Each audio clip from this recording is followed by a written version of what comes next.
The U.S. Treasury is selling $67 billion in notes and bonds this week and a total of $320 billion this month. Jim Caron is head of global interest rate strategy at Morgan Stanley. He joins us now to discuss why the present low rate, slow growth environment may be just right for investors and issuers alike.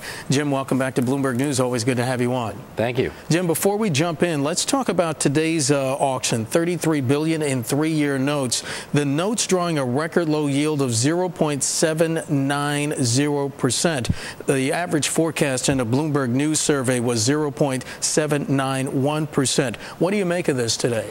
Well, you know, there's a strong demand for front-end paper that's out there, and any new supply that's coming into the market, given people's growth expectations for the second half of this year, which ours is between 2 to 2.5%, you know, the 3-year point seems like a reasonable place to put some of your money, and you could see by today's auction results that it actually came out reasonably well.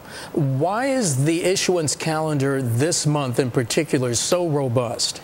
Okay, so when we look at that 300 to 320 billion number that you were just talking about, that cuts across treasuries, investment grade, high yield, municipal bonds, and what have you. And I think what it really represents is, well, the Treasury calendar is unchanged. I mean, the Treasury has been issuing a steady supply of securities every month. But what's interesting, it's really ramped up, has been the corporate calendar. So the investment grade calendar, we expect to be somewhere around 90 billion this month, which is going to be the highest for September of this year. And we also expect high yield to be somewhere in the 25 billion area as well. And one of the reasons that we think this is the case is that, look, I mean, corporates are looking at these low levels of yields, and they're saying that this is a good opportunity for me to invest. And I think with the environment right now, which seems to be a lower volatility environment, somewhat stable, the issuers are actually able to find demand from investors. And I think that's also very important, too. So there's strong investor appetite and there's issuer needs, and I think the two come together perfectly. So for investors and issuers, are market conditions right now, in your opinion? Well, we at Morgan Stanley are telling clients that we think that they are.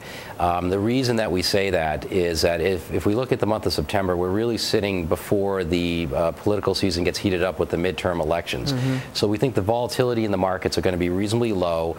The market will probably be range bound over the next several weeks. So it really gives you an opportunity to sink your teeth into what might be some pretty good and attractive new issuance that could come into the market. And the analogy that we like to use is one of the three bears. You don't want it to be too cold or too hot. You want it to be just right.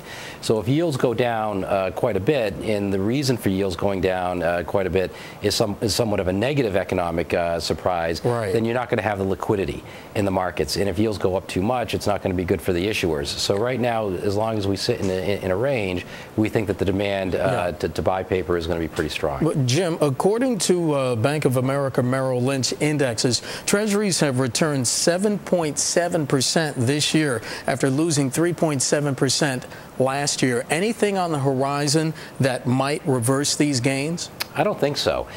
You know, I mean, going into the end of the year, we could see 10-year yields maybe getting up as high as 3%, maybe a little bit higher than that. But by and large, I think there's going to be a large investor appetite to put money to work in bonds. In fact, that's where the inflows have been going. It's been going right into the bond market. Well, Jim, let me ask you quickly. According to a Bloomberg News survey, we have median forecast 73 analysts, and they are telling us that the yield on the 10-year note is going to advance to 3.10% in the fourth quarter. Are you in that camp? We're just a little bit lower than that. We're at about 3%. So I'd say that we are pretty close to that camp.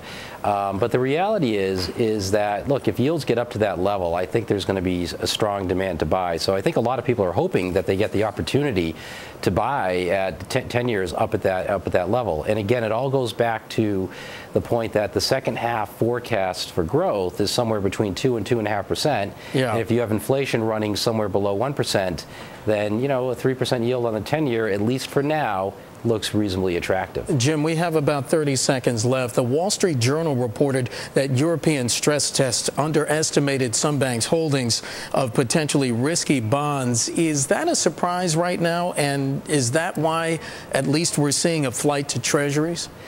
Well, I'm not sure if that's a driver. I mean, I think our opinion is that the European stress tests were not all that stressful, if you know what I mean. So I don't think that necessarily told us anything that we didn't know. But I don't think that's igniting the flight to quality. I think primarily what's igniting the flight to quality is just the investor appetite for yield in this environment, and they're getting it through the new issue market, and they're getting it through treasuries. All right, Jim Caron, Global Head Interest Rate Strategy, Morgan Stanley. Jim, always good to have you on and giving us your perspective. Appreciate it. Thanks so much.